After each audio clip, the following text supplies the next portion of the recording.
narcotics worth arrest 30 crore seized. Random testing starts. 1 lakh test every day. 5-member commission on Bodoland formed. BTD rechristened as BTR. Gani मोनसे interesting बाथ्रा रायज्लायगोन आङो. मोनसे माने इमोशनजों related मोनसे interesting आरो जोंनि समाजाव सोलिनाय मोनसे मिथिनो लागा मोनसे लजिकेल बाथ्रा आरो गोबां मानसिफ्रानो मोनसे रोखोमनि एग्जाम्पल होजाबाय थानाय जों नुनो मोनो माने मानसिफ्रा एमए बिए पास जानायनि उनाव गासिबो नङा गोबां मानसिफ्रानो एमए बिए मास्टार डिग्री माने खालामखांनायनि उनाव बा जायखिजाया डिग्री लाखांनायनि उनाव मानसिफ्रा साख्रि मोना जायो आरो बेनिफ्राय बै मानसिफोरखौनो गामि लेभेलनि बा गामिल' नङा टाउननिबो थानो हागौ मोनसे सरसा खालामो मोनसे माने आलोचना खालामो जे दै माने एमए बिए पास खालामनाय मानसिफ्रानो जेबो मोनाखै आनएमप्लयड जालांदों नोंसोरलाय फरायनानै मा मोननो खायसे खायसेनि साननाया बिदि आरो खायसे खायसेया सानो आजिखालि माने गिदिर गिदिर फरायनानै डिग्री लानानै जेबो खामानि जाया साख्रि मोना साख्रिनि आंखाल बिराद मोनसे फेमास स्टेटमेन्ट आरो बेफोर ओमफ्राय आरो मोनसेया जाबाय मा खानैसो मानसिफोर दोङो जेबो फरायाखै आरो जेबो फराया एबिसिडि माने गाराङाव गाराङा क ख जेबो लिरनो रोङा जास्ट गावनि नेमखौ सोरबा फोरोंना होनायखाय लोगोफोरा बा सोरबा हिन्जावा हौवानो फोरोंना होयो बा सोरबा जायखिजाया फोरोंना होयो नामखान्था लिरनो गोरों आरो बै नामखान्था लिरनो गोरों मानसिफ्रा बिराद धोनि जायो आरो बिराद धोनि ताला ताला बहुत ताला न गारि स्कर्पिय माबा माबि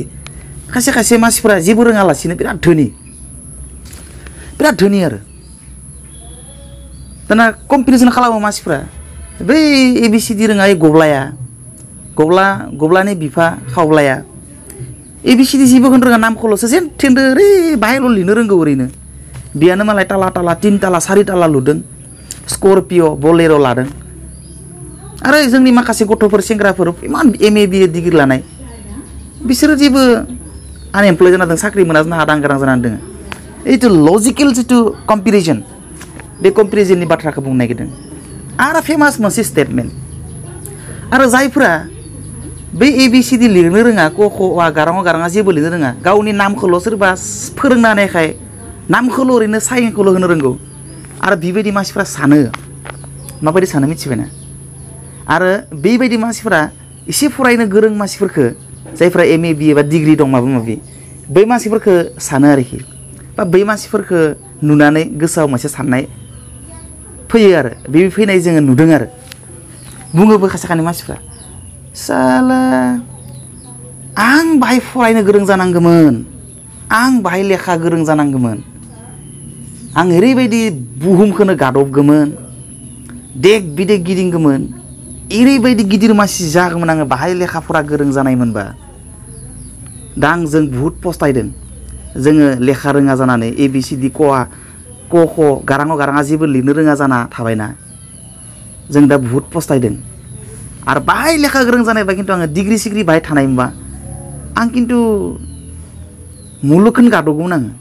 देख बिदेख जेरावबो गिदिंगौमोन आङो थाखा फैसा आङो जेरैबो आरजिगौमोन होननानै सानो आरो बै मानसिफ्रा जायफोरा लेखा फरा रोङा नाथाय बोरैबा एक्सिडेन्टेलि धोनि जादों मायबा मावनानै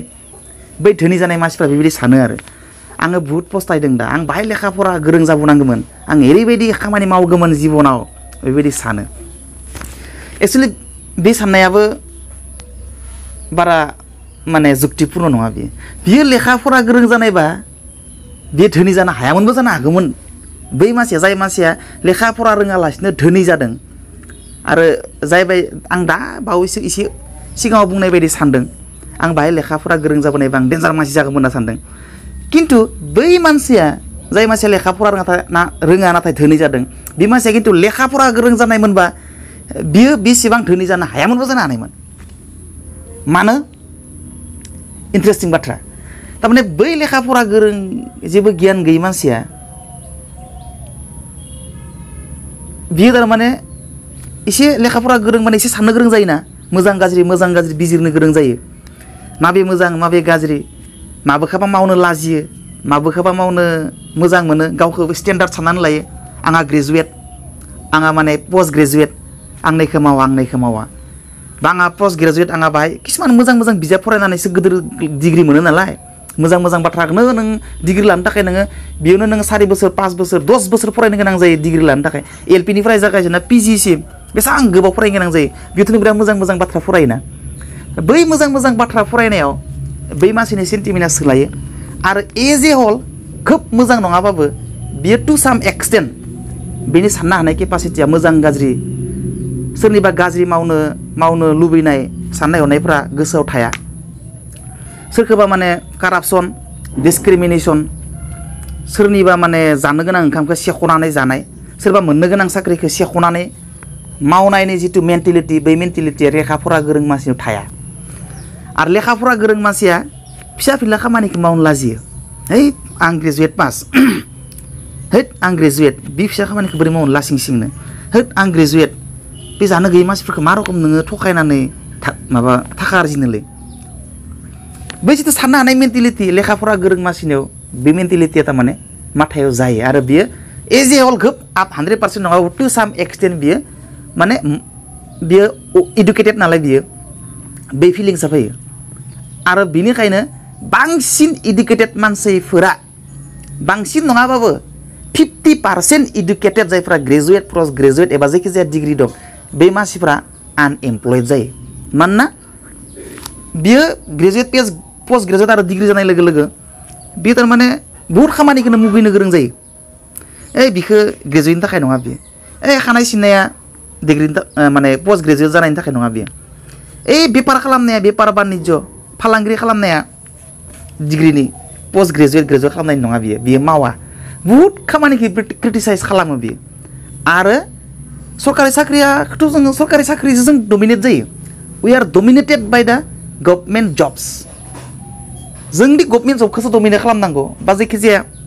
खामानिखौसो जों डमिनेट खालामनांगौ खिन्थु जोङो जायखिजाया फिसा फिला खामानिफोरजों जोङो डमिनेटेड खालामजायो थारमाने जों डमिनेट खालामनांगौ खामानिफोरखौ खिन्थु जोङो डमिनेट खालामजायो आरो जायफोरा डिग्री दं ग्रेजुवेट पोस्ट ग्रेजुवेट बा जायखिजाया डिग्री दं बे मानसिफोरा बे फिसा फिला खामानिखौ जों डमिनेट खालामजना दोनो थारमाने आरो जाय मानसिया लेखा फरा रोङा बियो जाय धोनि जादों बे मानसिया कुनु बिजाब फरायाखै बे लेखा फरा रोङा बियो सोरबा दुखियानि माइरंखौबो सेना जागोन बियो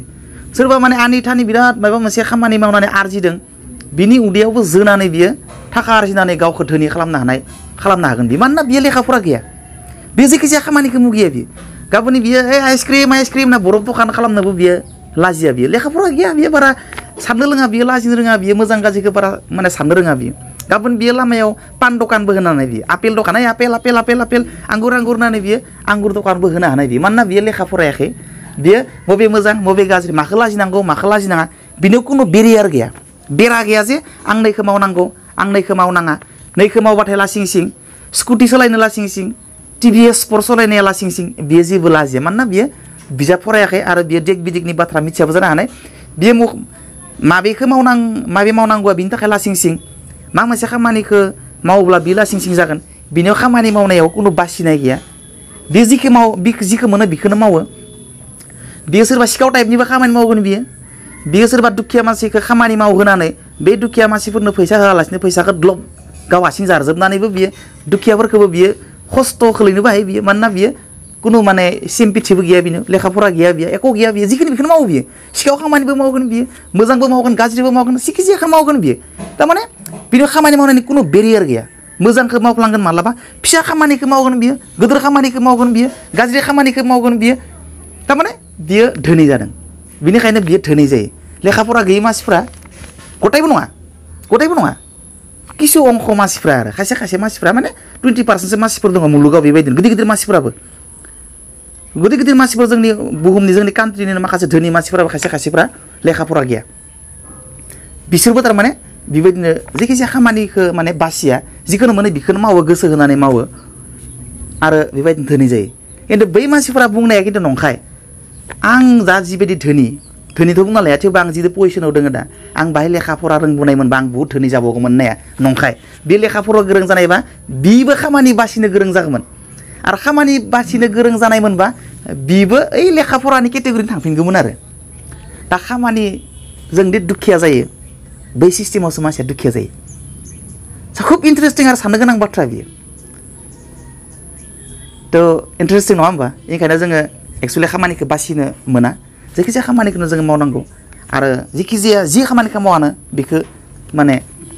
गोसो होथाबनानै मावनांगौ बेनिखायनो खासे मानसि बुंदोंमोन आं मानसिनि नामखौ बावगारबाय बे ओरैबायदि बाथ्रा बुंदोंमोन नोङो जि खामानिखौ मावा मानो नों बेखौनो ओरैबायदि गोसो होथाबनानै माव साप'ज नोङो सुइपारानो जाबाय नोङो हासिब सिबग्रा माने साफा खालामग्रा मानसि नोङो बे हासिब सिबनाय खामानिखौ नोङो ओरैबायदि माव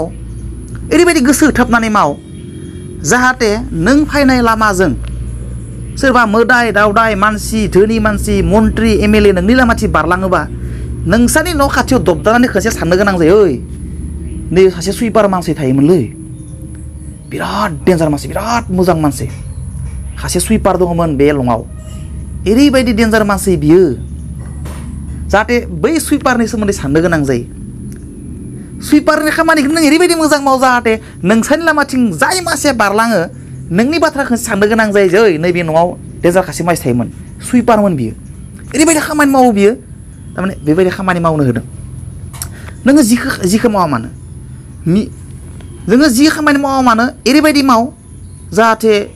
बेथ'बेन होननाय सासे मानसि दंमोन मिउजिकखौ जेरैबायदि गोसो होना दामो बेथ'बेना नोङो बै नोंनि फिसा खामानिखौनो बै बेथ'बेना मिउजिक दामनायाव जेरैबायदि गोसो होथाबनानै मिउजिकखौ दामो नोङो बै फिसा खामानिखौनो बेथ'बेन बायदि नोङो फिसा खामानिखौनो गोसो होथाबनानै माव अब्लानो नोंनि लाइफआ ब्राइट आरो नोंनि गोसोआव नोंनि जिउआव सान्ति फैगोन होननानै बुंदों गुबुननि बाथ्रा आं बुंनाय बाथ्रा नङा आं गुबुननिखौ बुंदों स' नंमारगौ बाथ्राया अके सि इउ नेक्स्ट उनाव मोनलायगोन लोगो दा आङो लामायावनो पेपार जनाय बाहाय बिखिनि बाथ्राखौ गोसोआव फैनानै बुंबाय पेपाराव नै लाइन सायाव मोनदों क्वार्ट अफ दा डेयाव दं आं बेखौनो जास्ट फरायनानै एसे बुंबाय आरो थ' उनाव लोगो मोनलायगोन सि इउ नेक्स्ट बाय बाय